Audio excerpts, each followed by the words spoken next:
오늘 은혜 받으실 말씀은 히브리서 9장 15절에서 17절까지의 말씀입니다. 히브리서 9장 15절에서 17절까지 말씀을 다 같이 봉독하겠습니다.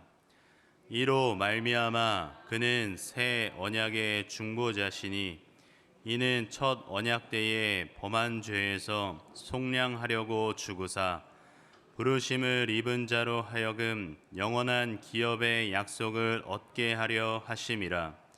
유언은 유언한 자가 죽어야 되나니 유언은 그 사람이 죽은 후에야 유효한즉 유언한 자가 살아있는 동안에는 효력이 없느니라.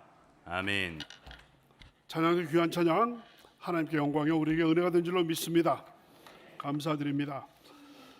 오늘 이렇게 또 갑자기 꽃샘 추위가 어제부터 또 이렇게 시작이 됐는데, 오늘 뭐 아침에 영하 6도 뭐 아래까지도 떨어졌다고 그렇게 했는데, 이렇게 주회전에 나오신 여러분들 주님의 이름으로 환영하고 하나님의 귀한 은혜가 넘쳐날 줄로 믿습니다. 우리 여러분들 환영합니다. 옆에 분들하고 한번 인사 나누시겠습니다. 참 잘 오셨습니다. 네, 다시 한번 우리 인사 나누십니다. 주님의 이름으로 축복합니다. 아멘. 주님의 이름으로 여러분들을 축복드립니다. 이 시간 저는 우리 같이 봉독하신 히브리서 9장 15절부터 17절의 말씀을 가지고 히브리서 42번째 강의 시간입니다. 새 언약의 중보자, 이와 같은 제목으로 같이 은혜를 나누고자 합니다. 제목 같이 한번 따라하실까요? 새 언약의 중보자. 새 언약의 중보자. 예, 우리 이제 히브리서 13장까지 있는데 지금 9장 중간 정도를 지금 하고 있습니다.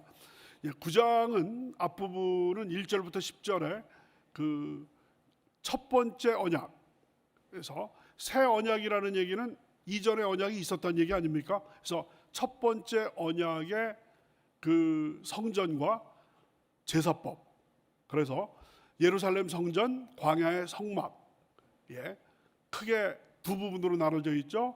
앞부분이 성소, 뒷부분이 지성소.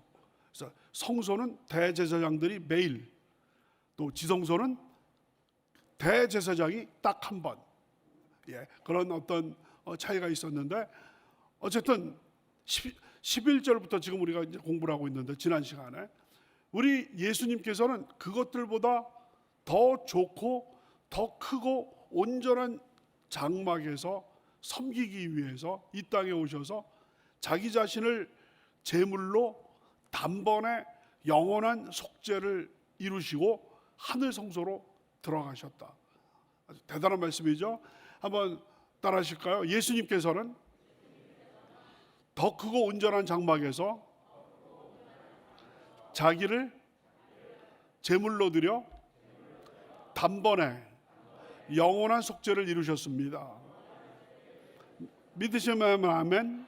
네, 바로 이게 이제 지난 시간에 그 예수님께서 자기 자신을 속죄 제물로 드림으로 말미암아 단번에 영원한, 이게 중요한 거예요. 히브리서에서 반복될 필요가 없어요. 완벽한 제사로 다 끝내버렸으니까, 다 이루었다라고 말씀하신 것처럼, 네, 요한복음 19장 30절에서 다 이루었다라고 말씀하심으로 말미암아 우리의 모든 죄짐이 다 풀어진 줄로 믿습니다. 네.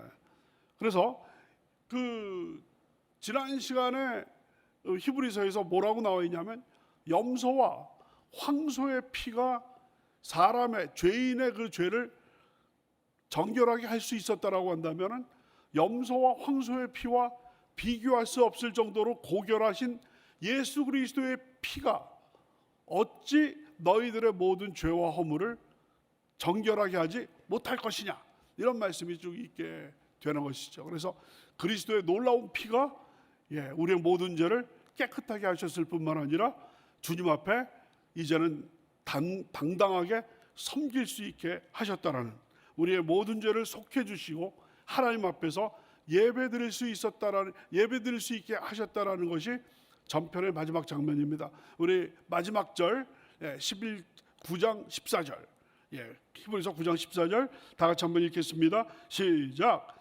하물며 영원하신 성령으로 말미암아 흠없는 자기를 하나님께 드린 그리스도의 피가 어찌 너희 양심을 죽은 행실에서 깨끗하게 하고 살아계신 하나님을 섬기게 하지 못하겠느냐.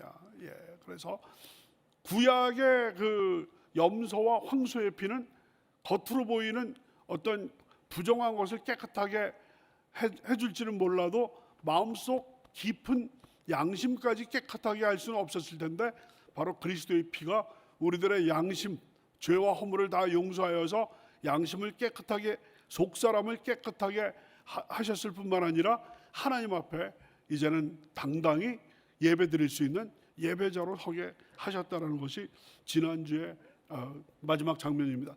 그래서 예수께서는 자기 피로 하나님께 제사를 드려서 속죄를 이루셨기 때문에 새 언약의 중보자가 되셨다. 새 언약이라는 것, 여러분 예레미야 선지자가 이야기를 했었던 것이죠. 그 새 언약의 중보자. 여러분, 하나님과 우리 인간 사이에 언약을 맺을 때마다 중보자가 필요했습니다. 첫 언약은 시내산에서 하나님께서 이스라엘 백성들에게 율법을 주셨는데, 그때 중보자는 누구였냐면 모세였죠.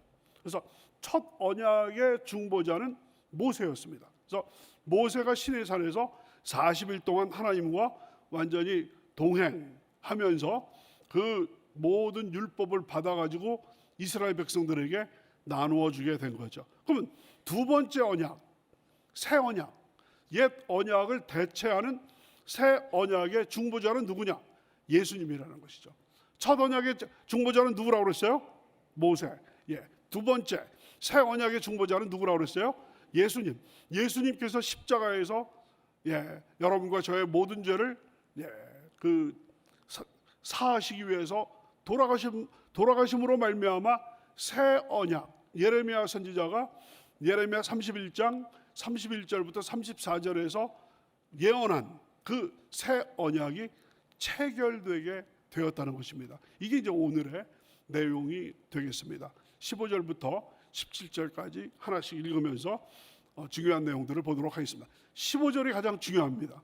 우리 15절 좀 긴데요. 다시 한번 읽으시도록 하겠습니다. 시작. 이로 말미암아 그는 새 언약의 중보자시니 이는 첫 언약 때 범한 죄에서 속량하려고 죽으사 부르심을 입은 자로 하여금 영원한 기업의 약속을 얻게 하려 하심이라. 세 부분으로 나눠서 설명을 드리도록 하겠습니다. 제일 먼저입니다. 이로 말미암아, 요거는 이제 14절, 이로 말미암아 그는 새 언약의 중보자시니. 그래서 그 설명을 드렸습니다만, 예수님의 십자가 죽음을 통해서 이제 새 언약, 예레미야의 새 언약이 체결됐다라는 것을 얘기를 해주시는 겁니다. 8장 6절에서도 이미 이런 말씀이 있습니다. 더 좋은 약속으로 세우신 더 좋은 언약의 중보자. 바로 더 좋은 언약, 새 언약이죠. 더 좋은 약속으로 세우신 더 좋은 언약의 중보자. 그래서 새 언약의 중보자라는 말이 나오게 됩니다. 그래서 첫 언약의 중보자는 모세, 새 언약의 중보자는 예수님. 이런 거를 우리 히브리서를 공부하시면서 여러분께서 다시 한번 정리를 해두시면 좋겠습니다. 예레미야의 새 언약, 우리가 한 3, 4주 전에 예레미야의 새 언약에 대해서 말씀을 드렸는데 세 가지예요. 첫째는 뭐냐면 내 말을, 하나님의 말씀을 돌에다가 새기지 않고 가슴에다가 새길 것이다. 그 돌비에다가 새기지 않고 그 마음 심자를 붙여서 심비에 새길 것이다. 한번 따라하실까요? 하나님의 말씀을 돌에 새기지 않고 우리의 마음에 새길 겁니다. 그러니까 하나님의 말씀이 우리 마음 속에 들어오게 된다는 것이 예레미야 새 언약의 첫 번째 조항이 되겠습니다. 두 번째 조항은 남녀노소, 어린아이로부터 유치부로부터 우리 원로 장로님께 이르기까지, 권사님에 이르기까지 하나님을 알게 될 것이다. 그렇기 때문에 하나님을 알라, 하나님을 알라. 말할 필요가 없고 들을 필요가 없어요. 왜요? 그때가 되면 하나님께서 우리 마음속에 임하심으로 말미암아, 내주하심으로 말미암아 어린아이로부터 노인에 이르기까지 하나님을 알게 될 것이다. 이게 이제 두 번째 조항이 되겠습니다. 한번 따라하십니다. 하나님께서 남녀노소 빈부귀천 가리지 않으시고 마음속에 임재하실 것입니다. 첫 번째는 말씀, 하나님의 말씀과 하나님의 뜻이 우리 마음속에 새겨질 거라고 그랬는데, 두 번째는 뭐라고 했어요? 하나님께서 우리 마음속에 임재하실 것이다라는 것이죠. 세 번째가 중요합니다. 히브리서 기자가 가장 새 언약에서 관심을 갖고 강조하려는 것이 세 번째인데, 너희 죄를 용서하실 것이다. 따라하십니다. 너희 죄를, 허물을 깨끗하게 눈보다 더 이게 용서할 것이다. 이게 이제 세 가지. 이제 오늘서부터 그 히브리서 10장에 가면 계속해서 이 새 언약이 나옵니다. New Testament. 영어로 말하면 New Covenant, New Testament. 신약. 그 내용이 뭐냐? 이 세 가지예요. 그 중에서 제일 중요한 게 첫 번째라고 그랬어요? 두 번째라고 그랬어요? 세 번째라고 그랬어요? 세 번째가 가장 중요합니다. 죄를 용서. 예수님께서 십자가에 못 박혀 돌아가심으로 말미암아 여러분과 저희 모든 죄가 사함을 입었다라는 것이 단번에 영원한 제사를 드려서 완전히 끝내버리셨다. 이게 이제 히브리서의 강조점이 되겠습니다. 두 번째 부분입니다. 그 15절의 두 번째 부분, 이는 첫 언약 때 범한 죄에서 속량하려고 주구사.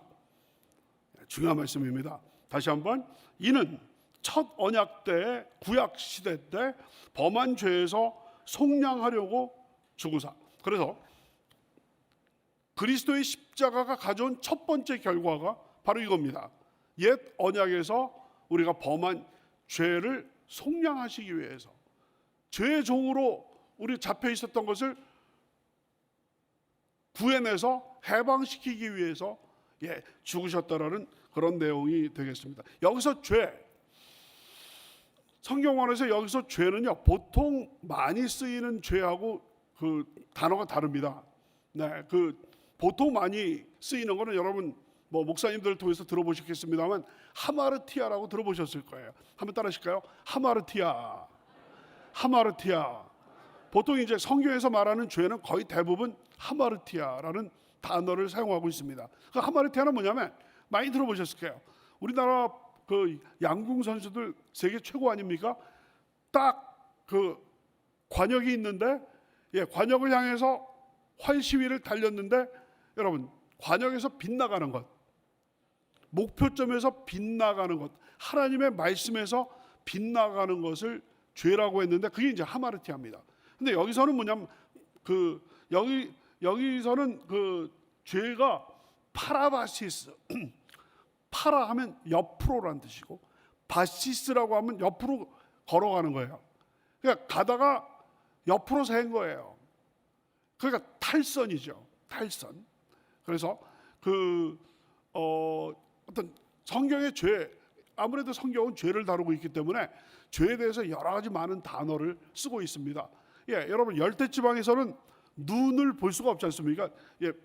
우리 신체의 눈이 아니라 스노우, 하늘에서 내리는 눈을 볼 수가 없기 때문에 눈에 대해서 뭐 특별한 어떤 단어들이 많이 없습니다. 딱 한 가지입니다.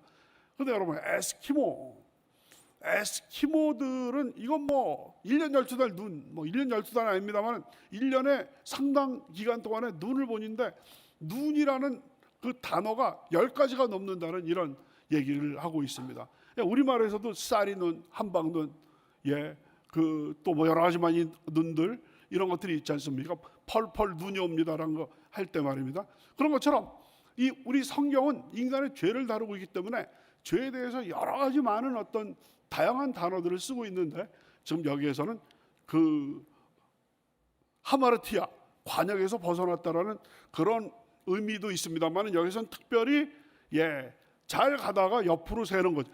잘 나가다가 삼천포로 빠진다, 뭐 이런 얘기 있습니다만, 여러분들 뭐 삼천포 출신 계신지 모르겠습니다. 부산으로 가다가 옆으로 빠지면 삼천포로 가는 거 아니겠습니까? 그런 것처럼 옆으로 빠지는 거가 여기 나와 있는 파라바시스, 옆으로 개걸음으로 옆으로 기어가는 것, 이게 이제 죄인데 첫 언약 때 범한 죄에서 속량하려고 죽으셨다. 죄의 삭은 사망. 따라하십니다. 죄의 삭은 사망이라. 그러니까 죄와 벌, 도스토옙스키의 죄와 벌이 있지 않습니까? 라스콜리니코, 그 전당포 노파를 죽이면서 완전 범죄를 저지른 듯 했지만 그 양심의 법정에서는, 세상 법정은 속일 수 있어도 양심의 법정은 속일 수 없었고, 또 사랑에 빠졌던 아주 독실한 신앙인인 소냐와의 그 사랑을 통해서 자기의 양심의 그 가책을 이길 수 없어서 결국은 스스로 자수를 해서 시베리아 유형길로 가는 그 죄와 벌이 있지 않습니까? 죄에는 벌이 따르게 되는데 첫 언약에서 모든 인간들이 지었던 그 죄를, 그 죄에 대한 벌을 치르기 위해서 예수님께서 속죄제로 십자가에서 돌아가셨다라는 그런 내용이 되겠습니다. 그래서 이 언약하고 죽음은 때려야 뗄 수 없는 그런 관계를 가지고, 여러분 저 기록에 따르면 중동 지방, 이스라엘뿐만 아니라 그때 이스라엘 그 근처 지방에서는 그 계약을 체결할 때, 예를 들어서 뭐 주로 이제 상업 계약입니다. 물건을 팔거나 또 부동산을 팔거나 어떤 유산을 팔거나 하는 그 어떤 상업적인 그런 계약을 할 때 동물을 죽이는 거예요. 그래서 또 아주 좀 그때 문화예요. 중동의 문화. 비둘기라든지 아니면 뭐 소라든지 염소라든지, 절반으로 쫙 가르는 거예요. 아주 어떻게 보면 끔찍하죠. 그래서 비둘기를 절반으로 쫙 갈라서 당신이 만약 이 계약을 지키지 않으면 완전히 절반 쪼개지는 것처럼 대가를 치를 것이요. 그래서 어떤 그 중동 지방에 지금도 전해지는 그 파피루스 조각들 보면 계약서들이 쭉 나와 있고 영수증 이런 것들, 또 차용증, 그러니까 2000년 넘게 어떤 그 개인 간의 어떤 상거래라든지 이럴 때는 그 어떤 그 영수증이라든지 그런 어떤 차용증서라든지 그런 게 있었다라는 것이 지금 어떤 증거로 남아 있게 되는데, 그래서 여러분 창세기 15장에 보시면 하나님께서 하룻밤에 그 아브라함을 밖으로 나오라고 그러는 겁니다. 아브라함 밖으로 나와라. 그래서 아브라함이 말씀을 듣고 밖에 나와서 저 하늘에 뭇별을 바라봐라.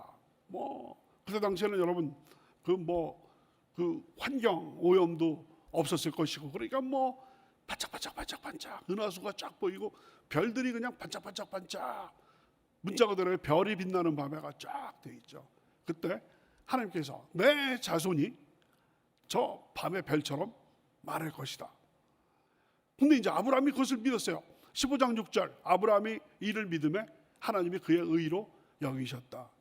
그 다음에 자손들을 약속하신 다음에 땅, 여러분 뭐 중요한 게 자손, 우리나라 참 그 출산율이, 합계 출산율이 뭐 0.6대로 지금 떨어져 가지고 좀 그 전 세계에서 1.0 아래로 떨어지는 유일한 나라라고 여러분 그 매스컴을 통해서 들으셨을 거예요. 근데 아브라함은 자손이 한 명도 없었어요. 그때만 해도 아브라함과 사라에게는 아무런 자손도 없었는데 하나님께서 시청과 교육을 보여주시는 거예요. 그러면 저 자손들만 있으면 뭐합니까? 살 땅이 없으면 안 되는 거거든요. 하나님께서 이 땅을, 가나안 땅을 너의 후손에게 줄 것이다. 그때 아브라함이 너무 이게 긴가민가, 이게 뭐 믿어지지가 않는 거예요. 그래서 아브라함이 환상 중에서 하나님께 도대체 제가 그걸 어떻게 믿을 수 있겠습니까? 하나님께서 무별 같은 저 많은 자손들을 저에게 주시고 그 자손들이 이 땅에서 살 것이라고 말씀은 하셨는데 그것을 제가 어떻게 믿을 수 있겠습니까? 그래서 하나님께서 아브라함에게 3년 된 그 암송아지, 3년 된 그 암염소, 순양, 산비둘기, 집비둘기를 잡으라고 그러셨습니다. 그래서 3년 된 암소, 그 다음에 송아지, 염소 잡아가지고 창세기 15장에 보면 반을 가릅니다. 반을 쫙 가르고 여러분 닭 생닭 손질하실 때 그 뭡니까, 내장을 다 뺀 다음에 이렇게 막 하시지 않습니까? 그것처럼 쫙 갈른 다음에 다시 이렇게 접합을 해 놨습니다. 그때 하나님께서 말씀을 주십니다.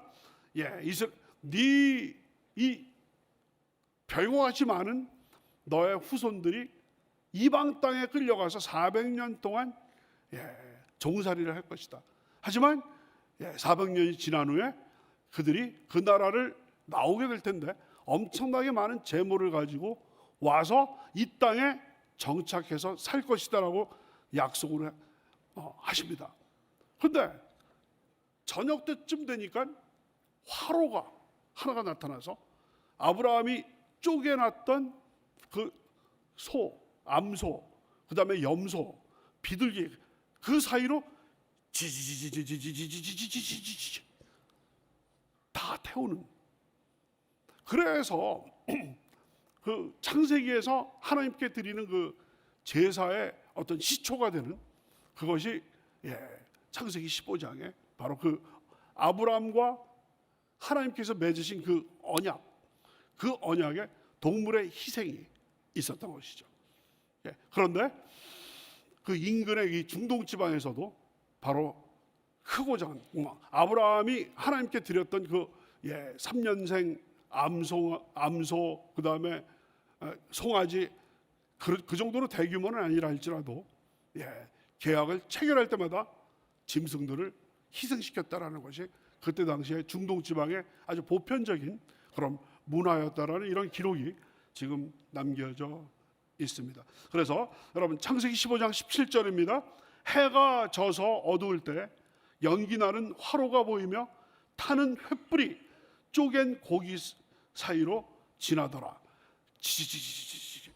하나님께서 그것을 흠양하셨다는 그런 어떤 그 표징이 나타나게 되죠. 그렇기 때문에 그 지금 히브리서 기자가 지금 이 얘기를 하는 이유는 뭐냐면 예수님이 새 언약의 중보자가 되기 위해서는 예수님이 죽으셔야 한다는 거예요.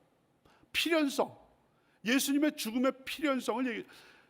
새 언약은 이제 모세의 그런 내용이고, 그 새 언약 때 어떤 하나님께 드렸던 것은 다음 시간에 또 나오게 됩니다만, 그러니까 그 거두절미하고 지금까지 설명드린 것을 요약해서 말씀을 드린다라고 한다면은 예수님께서 새 언약의 뉴 테스터먼트의 중보자가 되기 위해서는 누군가가 피를 흘렸어야 되는데 바로 예수님 자신이 희생양이 되셔서 거기서 피를 흘리죠. 예수님의 십자가의 죽음은 필연적이다.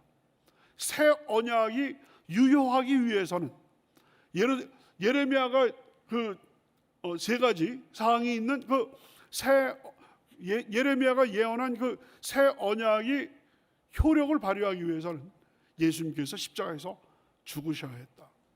예수님의 십자가에서의 죽음과 그 보혈의 피가 바로 계약 체결의 어떤 인증샷이다 하는 것이 이야기가 되겠습니다. 세 번째 부분입니다. 15절의 세 번째 부분, 부르심을 입은 자로 하여금 영원한 기업의 약속을 얻게 하려 하심이라. 부르심을 입은 자들, 우리들이 있죠. 부르심을 입은 자들, 여러분 히브리서 3장 1절에 보면 여러분과 저를 가리켜서 하늘의 부르심을 받은 거룩한 형제들아, 이렇게 얘기를 하고 있습니다. 우리 다 같이 한번 읽으십니다. 시작. 그러므로 함께 하늘의 부르심을 받은 거룩한 형제들아, 우리가 믿는 도리의 사도이시며 대제사장이신 예수를 깊이 생각하라.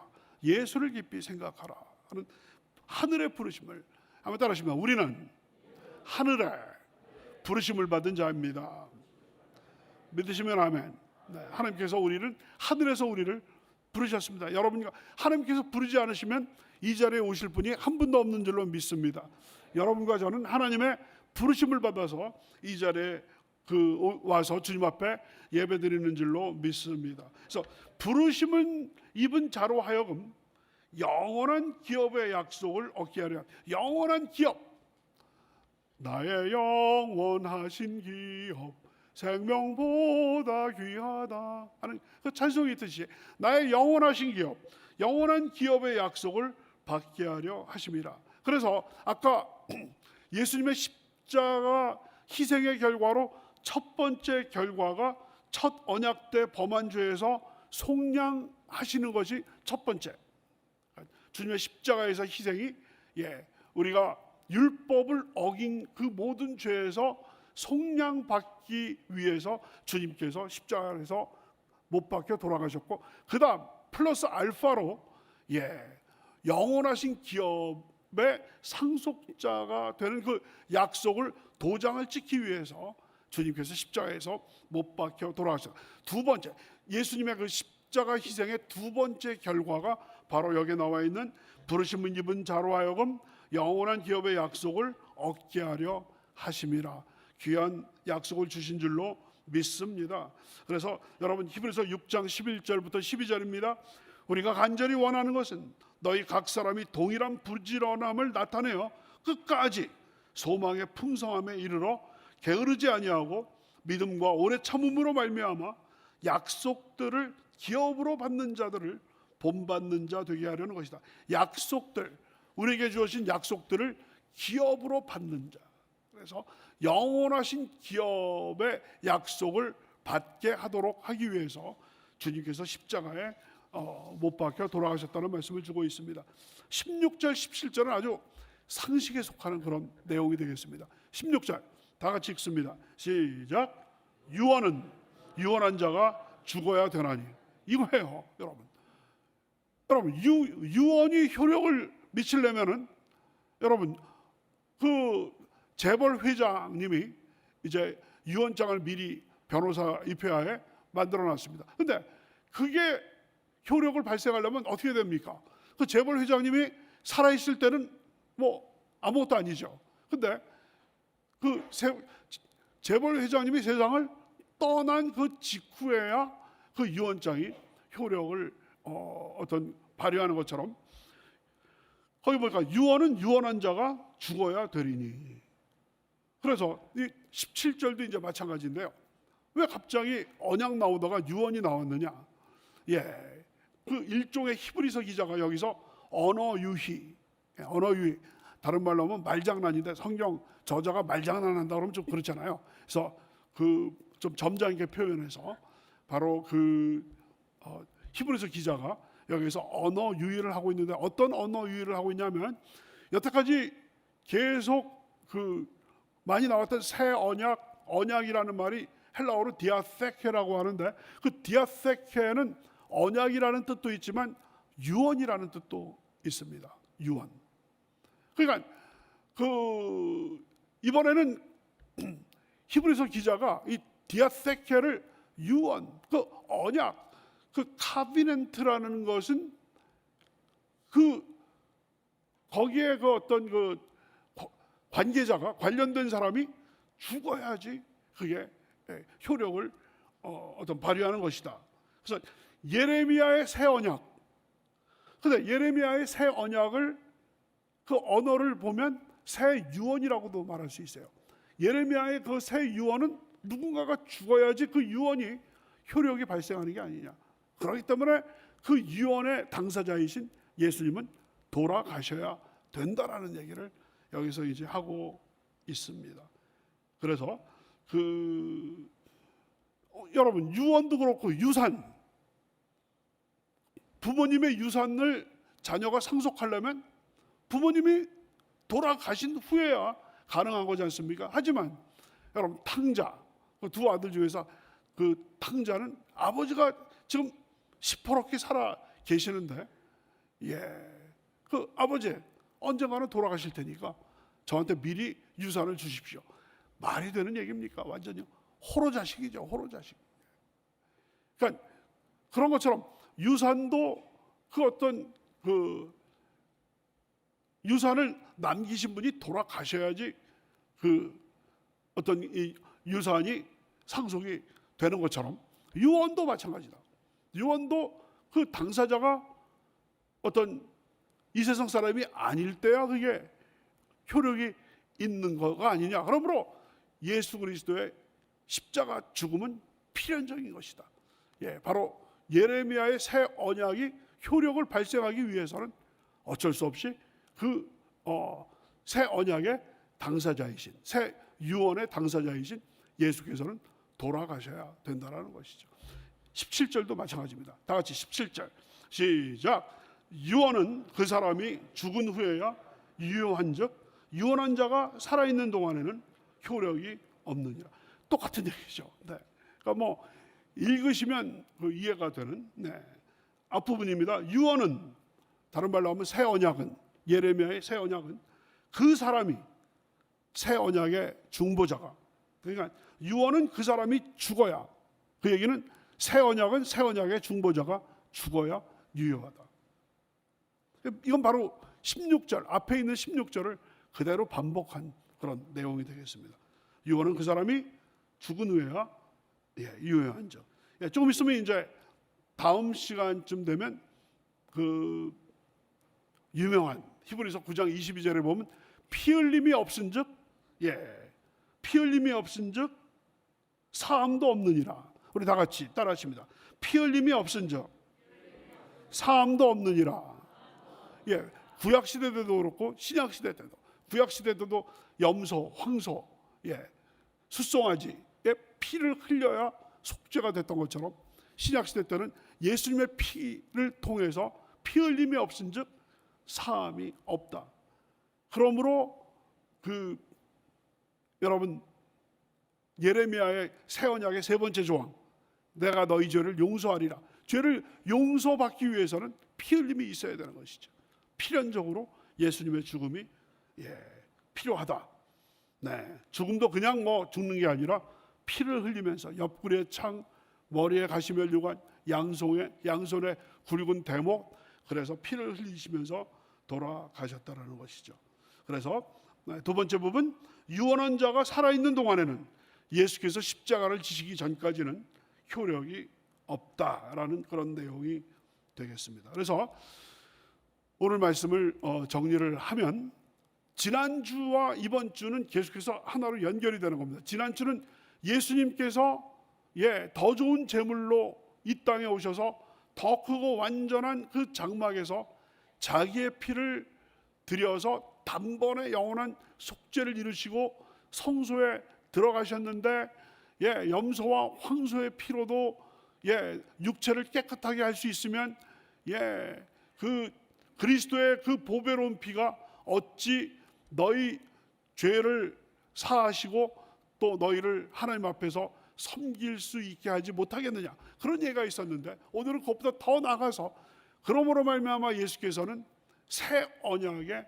중보자가 되셔서 이 땅에 오셔서 첫 언약 때 우리가 범한 모든 죄를 속량하시고, 그리고 여러분과 저에게 하나님께서 축복으로 남겨주신 그 영원한 기업, 그 약속을 받게 하시려고, 쉽게 말씀드리면 여러분과 저의 모든 알고 지은 죄, 모르고 지은 죄를 다 용서하시기 위해서, 두 번째는 그것을 더 떠나서 장차 영원한 그 기업을 여러분과 저가 다 그것을 상속받을 것을 확정하기 위해서 십자가에서 돌아가심으로 말미암아 죄를 사하시고 우리에게 그 놀라운 영원한 기업의 약속을 주심으로써 바로 새 언약의 중보자로서의 역할을 다 하셨다. 이게 오늘 얘기입니다. 그러니까 지난주와 이번 주의 얘기 굉장히 아주 우리 기독교 복음에 있어서 특별히 구원론, 여러분과 제가 중생 거듭나게 됐다는 것을 아주 정말 구약 제사법을 어떤 활용해서 설명을 해준 귀한 가르침이 되겠습니다. 그러므로 여러분 모두는 특별히 오늘 또 성찬식이고 지금이 또 우리 장로님 기도하신 것처럼 우리 그 사순절 기간에 성찬, 그리스도의 십자가 피와 어떤 살이 찢어지고 뿌려지는 그것을 기념하고 감사하는 그런 어떤 성찬식을 어떤 우리가 딱 맞아서 이 귀한 하나님의 귀한 아들의 그 희생을 통해서 우리의 모든 죄가 다 사함을 받은 줄로 믿습니다. 또 뿐만 아니라 영원하신 기업이 우리에게 약속으로 주어진 줄로 믿습니다. 주여, 이 감사한 마음으로 이 두 가지 이것을 붙잡고 주님의 십자가 붙잡고 전진 또 전진하게 하여 주시옵소서. 우리 기도하는 여러분과 저가 되시길 주님의 이름으로 축원합니다. 기도하시겠습니다. 아버지 하나님 감사합니다. 오늘 우리 히브리서 9장 15절서부터 17절의 말씀을 가지고 새 언약의 중보자로서의 주님의 그 놀라우신 그 십자가에서의 그 사역을 통해서 우리의 모든 죄짐이 다 풀어지고 또 우리의 저주가 풀어짐으로 말미암아 아브라함에게 약속하셨던 그 놀라운 그 영원하신 기업의 상속자가 되어서 장차 우리가 아버지 영원한 구원의 아버지 하나님 천국에 가서 그 놀라운 기업을 우리가 받아 누릴 것을 약속해 주시고 그것을 실현해 주심을 감사드립니다. 주님의 이 십자가의 그 희생과 그 헌신 그 모든 것을 아버지 하나님 기념하는 우리 또 사순절 특별히 성찬에 주님의 그 희생의 그 깊이가 어떤 것인지를 다시금 우리가 아버지 하나님 기억하고 감사하고 아버지 하나님 잊지 말고 이 십자가 붙잡고 전진 또 전진에 나감으로 말미암아 하나님의 자녀로서 어디를 가든지 부끄럼 없이 아버지 당당히 서서 아버지 넉넉히 이기는 승리자들이 다 되게 역사하여 주시옵소서. 감사드렸고 예수 그리스도의 이름으로 기도드렸사옵나이다. 아멘. 이 시간에 육신의 질병을 놓고 기도하시는 분들 아픈 처소에 믿음으로 손을 얹으시기 바랍니다. 그 밖에 많은 문제를 놓고 기도하시는 분들 가슴에 손을 얹으시기 바랍니다. 위하여 기도에 올리겠습니다. 아버지 하나님, 믿음으로 아픈 처소에 손을 얹었습니다. 주님 보시지요, 아시지요. 우리들의 머리털까지도 세시는 섬세하시고 자상하시는 하나님께서 우리 몸을 MRI, CT보다도 더 강력한 하나님의 나라의 그 장비로 지금 아버지 하나님 진찰하여 주셔서 머리끝부터 발끝까지 혹시라도 우리 인간이 모르는 그러한 아버지 하나님 병의 근원이라든지 아버지의 고통의 근원이 아버지 발견된다라고 한다면 주님의 놀라우신 치료의 광선을 지금 쏘아 주셔서 그 어떤 아버지 하나님 방사선보다도 더 강력한 치료의 광선을 지금 쏘아 주셔서 머리끝부터 발끝까지 모든 질병의 근원이 뿌리채 뽑히게 도와주시고 고통이 사라지게 도와주시옵시고 질병이 떠나가게 인도하여 주시옵소서. 이 시간 우리 성도님들의 육신을 자고 괴롭히는 악한 원수마귀 병마야 나사렛 예수의 이름으로 명하노니 그 묶음을 놓고 동에서 서가 먼 것처럼 떠나갈지어다, 물러갈지어다. 아버지 두통이 사라지게 도와주시고 가슴의 모든 것들이 아버지 모든 통증들이 사라지게 도와주시고 온몸에 아버지 하나님 암의 세포들이 다 뿌리채 뽑히게 도와주시고 아버지 하나님 모든 종양이 제거되게 도와주시고 아버지 하나님 마음의 아버지 질병조차도 다 뿌리채 뽑히게 도와주시옵소서. 우울증이 사라지고 절망감이 사라지고 패배의식이 사라지게 도와주시옵소서. 절대 긍정 절대 감사로 무장할 수 있도록 인도하여 주시옵소서. 또한 가슴에 손을 얹고 가정의 문제, 직장의 문제, 사업의 문제, 노후의 문제, 자녀들의 문제, 손자 손녀들의 문제, 결혼 문제, 직장 문제, 또한 아버지 취업 문제, 진학 문제, 여러 가지 많은 문제를 놓고 기도하느라 밤잠을 이루지 못하고 아버지 하나님 주님 앞에 눈물로 기도하시는 성도님들의 그 눈물의 기도를 응답하여 주셔서 문제의 밤은 지나가게 만들어 주시고 아버지 하나님 정말 응답의 새 아침이 동토르게 인도하여 주시옵소서. 가정의 문제는 해결될지어다, 직장과 사업장의 문제는 해결될지어다, 자녀와 손자 손녀들이 하나님의 축복을 받아서 아버지 하나님 어린 시절서부터 주님을 아버지 두려워하며 주님을 경외하며 잘 자라나서 아버지 어머니의 신앙, 할아버지 할머니의 신앙을 아버지 하나님 본받아서 아버지 아브라함의 그 자녀들 이삭과 야곱과 요셉의 그 믿음의 명문가가 대대손손이 하나님의 축복을 받은 것처럼 대대손손 축복받는 하나님의 믿음의 명문가들이 다 되게 인도하여 주시고 자녀들과 손자 손녀들의 앞길을 열어주셔서 어딜 가든지 머리가 될전정 꼬리가 되지 않도록 만들어 주시고, 위에 있을전정 아래 있지 않도록 만들어 주시고, 선한 영향력을 주변에 많이 행사하는 하나님의 귀한 인재들이 다 되게 역사하여 주시옵소서. 기도하고 구한 것은 받은 줄로 믿어라 약속하셨사옵나니 우리의 모든 기도가 응답된 줄로 믿습니다. 영광 받아 주시옵소서. 모든 말씀 감사드리며 예수 그리스도의 이름으로 기도드렸사옵나이다. 아멘. 이제는 우리 주 예수 그리스도의 무한하신 은혜와 아버지 하나님의 크고 넓으신 사랑과 보혜사 성령님의 내주하시고 감화하시고 교통하시고 충만케 하심이 3월을 여는 우리 3월 우리 성찬 토요예배 준비된 마음으로 참석하셔서 영과 진리로 정성껏 예배드리신 사랑하는 귀한 성도님들과 그 가정 위에 지금부터 영원토록 함께 하시기를 간절히 축원하옵나이다. 아멘.